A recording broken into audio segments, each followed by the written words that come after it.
So hey guys, welcome to our new video. और आज हम लोग पढ़ने वाले हैं एक नया टॉपिक, एक नया चैप्टर, न्यूक्लियाई। तो न्यूक्लियाई को हम लोग शुरू करते हैं। तो एटम्स हम लोगों ने प्रीवियस चैप्टर में पढ़ा, और उसके बाद हम लोग अब एटम्स के अंदर जा रहे हैं न्यूक्लियाई के पास, क्यों न्यूक्लियाई को स्टडी करने। तो चलिए न्यूक्लियाई को स्टडी करते हैं। तो फर्स्ट ऑफ ऑल न्यूक्लियाई को स्टडी कर रहे हैं, तो व्हाट इज न्यूक्लियस? न्यूक्लियस की डिफिनीशन क्या है? न्यूक्लियस की डिफिनीशन क्या है? तो नील्स बोर ने अपने एक्सपेरिमेंट में, सर रदरफोर्ड ने अपने एक्सपेरिमेंट में कहा था कि एटम के बीच में एक पॉजिटिवली चार्ज्ड पार्टिकल है। पॉजिटिवली चार्ज्ड क्या कहा जाए इसको? पिंड है। पिंड है मतलब positively charged concentrated, positively charged and entire mass is concentrated. मतलब कि एक छोटे से जगह में पूरा मास रखा हुआ है एंड इलेक्ट्रॉन्स रिवॉल्व कर रहे हैं। ठीक, इलेक्ट्रॉन्स रिवॉल्व कर रहे हैं। अब इलेक्ट्रॉन का मास कितना होता है? इलेक्ट्रॉन का मास होता है, मास ऑफ इलेक्ट्रॉन 9.1 इंटू 10⁻31 kg। तो ये बहुत ही कम मास होता है, इसको नेग्लेजिबल कर देते हैं। So in atom there is negligible mass of electron. So हम लोग क्या कहते हैं न्यूक्लियस की डिफिनीशन कि entire mass and positive charge is concentrated into a very small space called nucleus. So nucleus की definition क्या है कि entire mass and positive charge is concentrated is into a very small volume या फिर space, volume और space. entire mass and positive charge of an atom is concentrated into a very small volume called nucleus.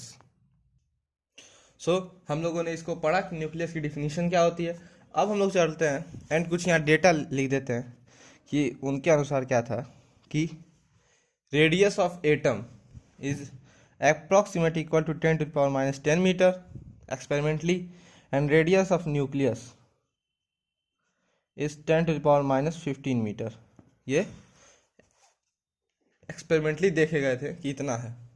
अगर एक कमरे को atom मान लिया जाए तो सुई के नोक जितना बराबर न्यूक्लियस होता है उसका। सो न्यूक्लियर स्ट्रक्चर, न्यूक्लियर स्ट्रक्चर की डिफिनीशन, हम लोग न्यूक्लियर स्ट्रक्चर पे आते हैं। तो न्यूक्लियर स्ट्रक्चर में होता है कि न्यूक्लियस क्या कंटेन करता है अपने अंदर। तो आपको भी मालूम है, एक प्रोटॉन एंड न्यूट्रॉन। क्यों पॉजिटिवली चार्ज कहा जाता है? क्योंकि प्रोटॉन पॉजिटिव चार्ज होता है और न्यूट्रॉन जीरो, न्यूट्रॉन न्यूट्रल होता है, इसलिए पॉजिटिवली चार्ज कहा जाता है। सो हम लोग प्रोटॉन पढ़ते हैं कि प्रोटॉन क्या है। Proton is a positive particle. Proton is a positively charged particle which is equal to the hydrogen nucleus। Hydrogen के न्यूक्लियस के बराबर होता है, positively charge particle of hydrogen nucleus. ठीक है, तो चलिए हम इसके ऊपर चार्ज की बात कर लेते हैं। तो चार्ज इसके ऊपर होता है 1.6 into 10⁻⁻19 कूलम। और उसके बाद होता है मास। तो प्रोटॉन का मास होता है 1 पॉइंट, देखिए यहाँ एकदम सूटेबल एक्सपेरिमेंटल डाटा लिखा जा रहा है, 1.6726 इंटू 10⁻⁻27 kg। ठीक है, -27 kg which is approximately equal to 1 AMU is equal to 1 micro. ठीक है, इसके बाद आता है आपका सिंबल क्या होता है इसका? तो आपको दिख रहा है कि ये हाइड्रोजन का न्यूक्लियस है, तो H1। ठीक, H11 में क्या होता है? अब देख, इसके आगे पढ़ेंगे तो आप जान रहे हैं कि क्यों प्रोटॉन को हम लोग हाइड्रोजन का न्यूक्लियस कह रहे हैं, क्योंकि उसमें न्यूट्रॉन होना चाहिए बट उसमें न्यूट्रॉन नहीं होता है। सो देखिए, hydrogen without excited normal hydrogen. सब हम न्यूट्रॉन का पढ़ रहे हैं। तो न्यूट्रॉन क्या है? न्यूट्रॉन एक न्यूट्रल पार्टिकल है, जीरो चार्ज। चार्ज क्या होता है? जीरो होता है, न्यूट्रल पार्टिकल है, ठीक। जिसका मास होता है 1.6749 इंटू 10⁻⁻27। आपको दिख रहा होगा साफ कि न्यूट्रॉन और प्रोटॉन का मास हल्का सा वेरी करता है, ठीक। Is equal to 1 AMU is equal to 1U, ठीक है। और इसका सिंबल क्या है? हम लोग अभी सिंबल बहुत यूज करने वाले हैं, इसीलिए हम इस सिंबल को लिख रहे हैं, न्यूट्रॉन 0 1, ये इसका सिंबल है, ठीक है। अब उसके बाद आते हैं हम लोग एटॉमिक नंबर पे, कि एटॉमिक नंबर क्या होता है। ये सब हम लोग बेसिक बातें कर रहे हैं जो आके आप लोग 10th में किए हुए हैं। एटॉमिक नंबर Z, ठीक। अब एटॉमिक नंबर क्या होता है? तो एटॉमिक नंबर आप लोग भी जानते हैं कि जो ये नीचे लिखा हुआ होता है ये एटॉमिक नंबर होता है। सो इसको कहते क्या है? So number of protons in nucleus, या इज इक्वल टू होता है number of electrons in atom, number of electrons in atom और neutral atom.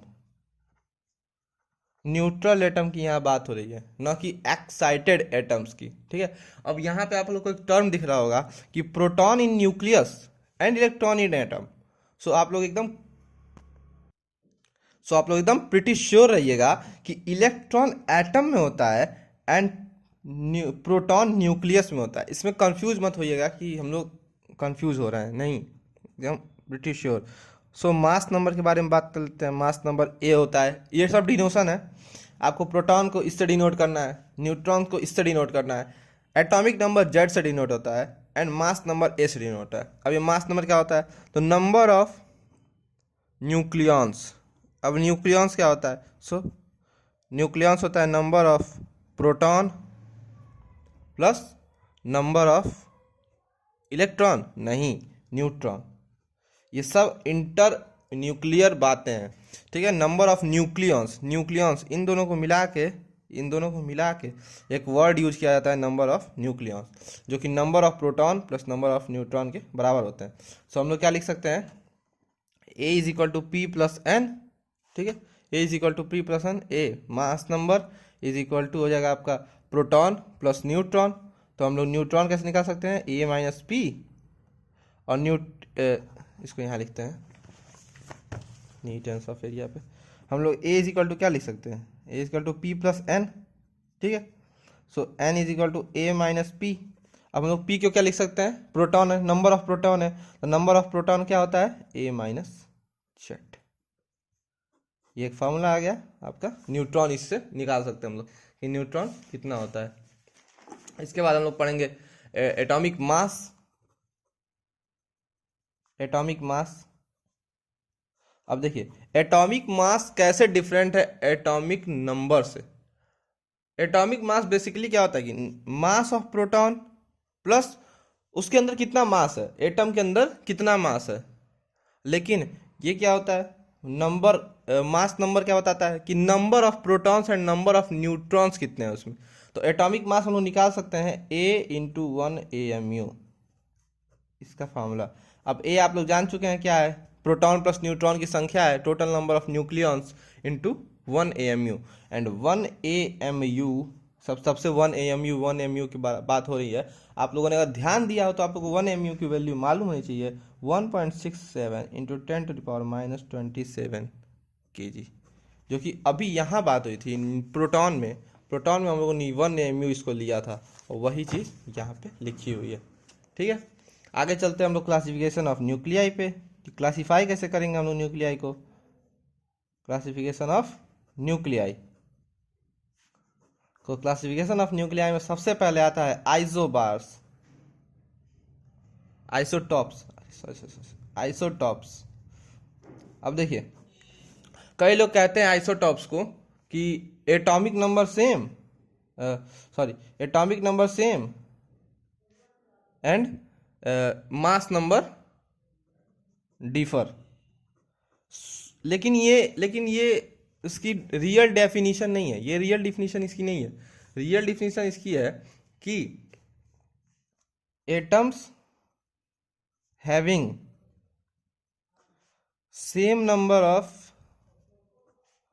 Proton and different number of neutrons. ये इसकी रियल डेफिनेशन है, लेकिन लोग इसको ऐसे याद करते हैं। ऐसे भी सही है, आप पढ़ सकते हैं, बट अगर आपको डेफिनेशन लिखना हो तो आप ये लिखेंगे, atoms having same number of proton and different number of neutrons. इसको इसकी रियल डेफिनेशन कहेंगे, और इससे हम लोग मॉडिफिकेशन करके हम लोग इसको लिखते हैं। सो इसका एक एग्जांपल देख लीजिए। जैसे आप ऐसे हाइड्रोजन के आइसोटॉप्स हैं, H11, H12, H13। हाइड्रोजन का है प्रोटियम, ट्रिटियम, ड्यूटेरियम, ठीक है। उसके बाद इसमें इसमें आप निकालिए तो नंबर ऑफ प्रोटॉन कितना है 1, न्यूट्रॉन कितना है, तो न्यूट्रॉन का सबसे बेसिक क्या है, इसमें से इसको माइनस कर दीजिए। न्यूट्रॉन का कितना हो जाएगा 0, प्रोटॉन कितना है 1, न्यूट्रॉन 1, ठीक है। प्रोटॉन कितना है 1, न्यूट्रॉन कितना है 2। तो आप लोग बेसिकली देख रहे हैं कि प्रोटॉन की संख्या बराबर है, बट न्यूट्रॉन की संख्या चेंज हो रही है, 0 है, 1 है, 2 है, ठीक है। तो ये है आपके आइसोटोप्स। आइसोटोप्स क्या होता है, इसके बाद आता है एक आइसोबार्स। आइसोबार्स की भी लोग गलत डिफिनीशन याद करते हैं कि एटॉमिक क्या नाम है, mass number same and atomic number differ, ऐसे लोग याद करते हैं, बट ऐसे इसका डिफिनीशन सही नहीं है। इसका डिफिनीशन होगा कि atoms having same number of nucleons and differ number of proton and neutron. अब वो कैसे, वो आपको एग्जांपल के थ्रू समझ आएगा। तो पहला एग्जांपल हम लोग क्या लेते हैं कि पहला एग्जांपल हो गया कार्बन 614, कार्बन का तीसरा आइसोटॉप 614, और नाइट्रोजन 714। अब इसको लोग कैसे याद करते हैं कि मास नंबर सेम हो गया, मास नंबर सेम है एंड एटॉमिक नंबर डिफरेंट है, सो ये आइसोबार्स है। बट ऐसा नहीं है, इसमें प्रोटॉन की संख्या 6 हुई, ठीक है, इसमें प्रोटॉन की संख्या 7 है, इसमें न्यूट्रॉन की संख्या कितनी है, न्यूट्रॉन की संख्या जोड़िए, 14 में से 6 गया 8 न्यूट्रॉन है, इसमें 14 में से 7 गया 7, इसमें 7 न्यूट्रॉन है। बट जो देखने वाली बात है वो ये है कि ए जब आप निकालते हैं तो इसका भी 14 है और इसका भी 14 है, तो ये है आपका आइसोबार्स। आइसोबार्स का कॉन्सेप्ट ये है। जैसे आपका आर्गन है 1840 आर्गन, और उसके बाद कैल्शियम है 2040। तो आप इसमें देखेंगे तो इसमें प्रोटॉन कितना है 18, इसमें प्रोटॉन कितना है 20, इसमें न्यूट्रॉन कितना है 22, इसमें न्यूट्रॉन कितना है 20। बट दोनों में जब देखेंगे तो दोनों का एटॉमिक क्या है मास नंबर सेम है। सो ये आपके आइसोबार्स हैं जो ये प्रॉपर्टी को शो करते हैं। इसके थर्ड आते हैं आइसोटोन्स, ये न्यू है कुछ।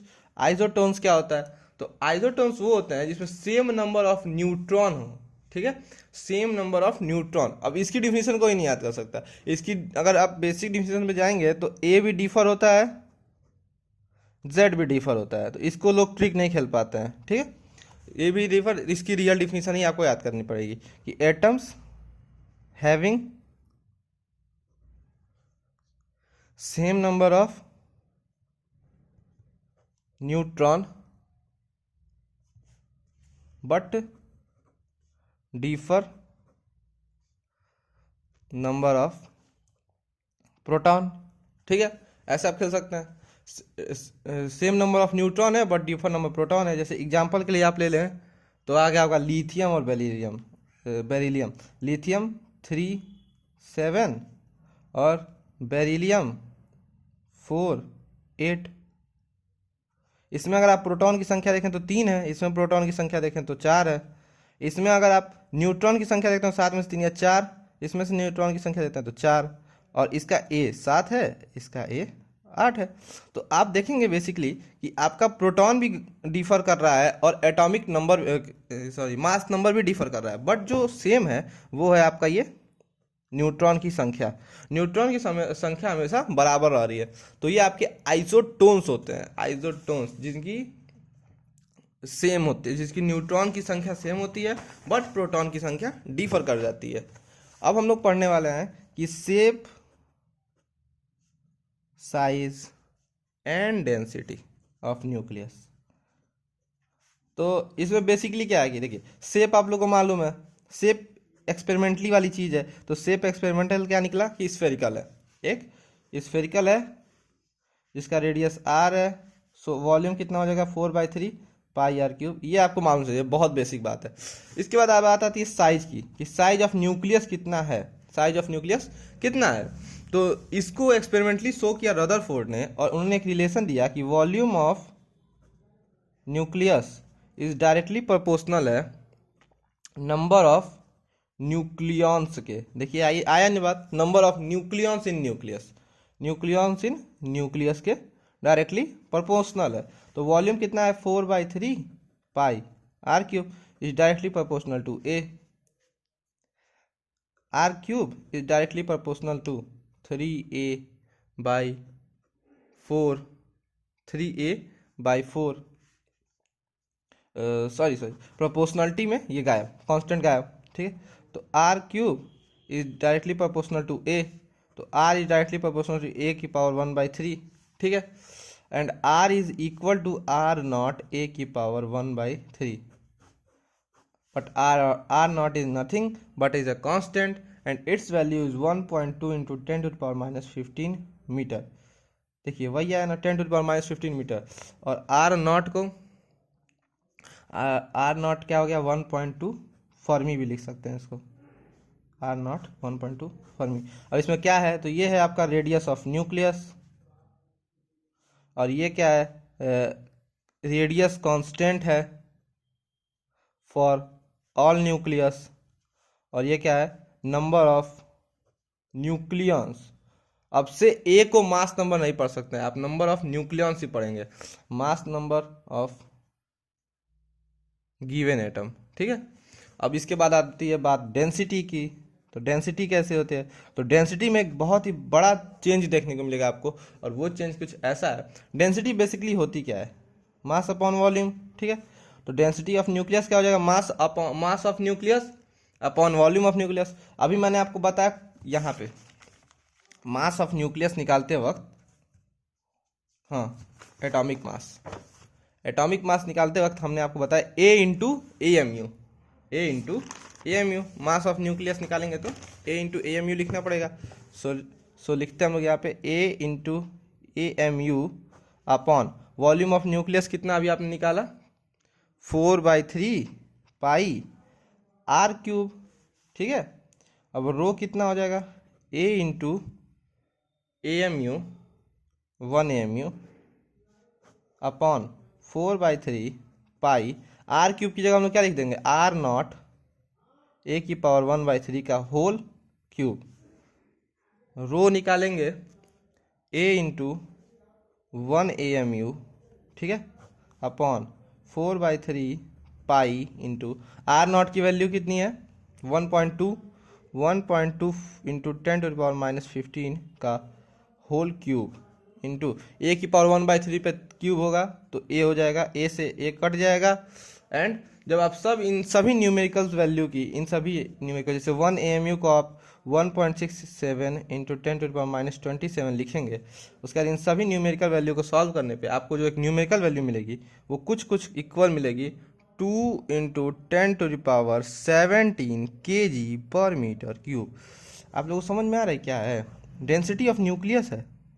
डेंसिटी ऑफ न्यूक्लियस कितनी होती है 2 इंटू 10⁻17 kg/m³, जबकि वाटर की कितनी होती है डेंसिटी ऑफ वाटर 10⁻3 kg/m³। ये होती है वाटर की डेंसिटी, जबकि वाटर की डेंसिटी से ये 10⁻14 गुना ज़्यादा है, 10⁻14 गुना है, उसके बाद उसका 2 गुना है, जितना आएगा उसका 2 गुना है, ठीक है। तो आप लोग समझ सकते हैं कि डेंसिटी ऑफ न्यूक्लियस इस कितना ज़्यादा होता है, कितना ज़्यादा हो सकता है density of nucleus. So guys आज की वीडियो में बहुत ही बेसिक बातें हमने की, हमने जाना कि न्यूक्लियस की डेफिनेशन कैसे होती है, न्यूक्लियस का अंदर क्या होता है, उनकी डिफिनीशंस क्या होती है, उनके मतलब क्या होते हैं, उनके डिनोशंस क्या होते हैं, कितने प्रकार के न्यूक्लियाई पाए जाते हैं, आइसोटोप्स पढ़े हमने, आइसोबार्स पढ़े, आइसोटोन्स पढ़े हमने। उसके बाद हम लोगों ने अपना शेप देखा, तो शेप होता है स्पेरिकल। उसके बाद साइज देखी हम लोगों ने, तो साइज में एक नया फार्मूला हमें मिला, इस फार्मूले से न्यूमेरिकल सॉल्व कर सकते हैं आप। इस फार्मूले के न्यूमेरिकल्स आते हैं बोर्ड्स में, बहुत ही हलवा न्यूमेरिकल्स होता है। आपको आपको एक आयरन का मॉलिक्यूल दे देगा, उसका लिख देगा कि रेडियस निकालो, और आयरन का आपको एटॉमिक मास मालूम रहेगा, उसमें दिया होगा एटॉमिक मास, तो फट से आप वैल्यू रखेंगे और एग्जाम में ऐसा कुछ बनाएगा कि 1/3 का क्यूब रूट मिल जाए, और आर नॉट की आपको वैल्यू मालूम है 1.2 इंटू 10⁻⁻⁻15 मीटर। सो आप उससे अपना आंसर निकाल सकते हैं। उसके बाद बात आई डेंसिटी की, तो डेंसिटी एक टर्म है, हम लोग इस डेंसिटी को ऐसे निकालेंगे, मास अपॉन वॉल्यूम से ही निकाल सकते हैं डेंसिटी को। अगर आपसे एग्जाम में पूछ दे कि आयरन की डेंसिटी कितनी होती है, आयरन की न्यूक्लियर डेंसिटी कितनी होती है, तो आपको मास ऑफ आयरन न्यूक्लियर दिया ही होगा, 56 AMU दिया होगा, 56 AMU दिया होगा। उसके बाद वो अपना फॉर्मूला लगाइए आप, और फॉर्मूला लगा के निकाल लीजिए। सब बहुत ही आसान होता है, और सबकी वैल्यू इसी के आसपास आती है, बहुत दूर नहीं जाती है इससे, पॉइंट में इधर उधर ऊपर नीचे होगी।